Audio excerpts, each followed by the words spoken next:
I mentioned to you what my governor initially wanted us to do, and that was show me the before and after pictures in a disaster. Now, we have tornadoes in Canada? Yeah.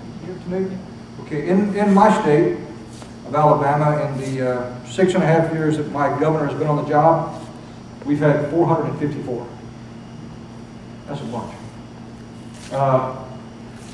We had one 1.5 years, 2 years ago that hit a high school in the southeastern part of our state. Unfortunately killed 8 young people. But what we learned from that is we had the imagery of what that high school looked like before the tornado.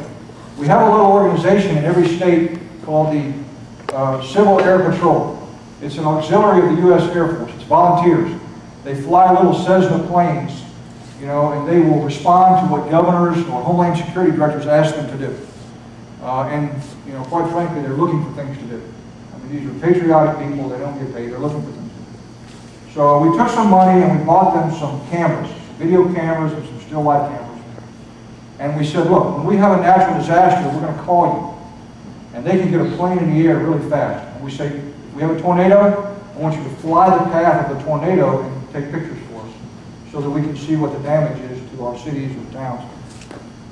So in this particular case, we had a tornado. It hit a high school, and we called the Civil Air Patrol. And within an hour or two, they're flying the path of the storm. So this is what it looked like after the tornado. So scroll back before, Norman. So this is what it looked like before, and this is what it looked like afterwards. So when you have a disaster in your state, in the United States, you try to qualify for federal assistance, which means the federal government will give your people and your local government money to help them recover from a storm like this. But oftentimes it takes a long time to drive around and to assess the damage, to see how much it cost, etc., etc. But with Virtual Alabama, we have made it relatively easy because I can prove to you what the damage is. I showed you what it looked like before, and I showed you what it looked like afterwards. Now, how much did it cost? Well, we go to revenue commissioners. They're the people that send our citizens their property taxes every year. So this is what you owe the government for living in this house that you live in, okay?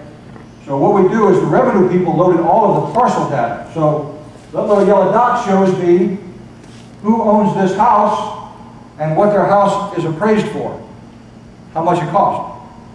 So now, if Norman, give me the before and after. I know that before this tornado, this guy had a house. I know that after the tornado, he didn't have a house. And I also know what his house cost. So I can take all of the pictures of that entire tornado and I can add up very quickly where the damage is and how much it's going to cost to replace it. Pretty valuable. Saves weeks and months of time. You know, we still have, unfortunately, people in our country wrestling with rebuilding in Katrina. It's been 2005. We don't have that problem in Alabama because I can show you real quick. And if the federal government wants to argue with me, I'll show them physical, photographic proof of the damage that occurred. So we've not had some of those challenges. So in a disaster, or with our emergency management community, this has proved to be very useful, particularly when you've had 454 tornadoes. So we use this quite a bit. So what the governor initially asked us to do, we can now do. I can show you the before, I can show you the after, and we can do a little bit more than that.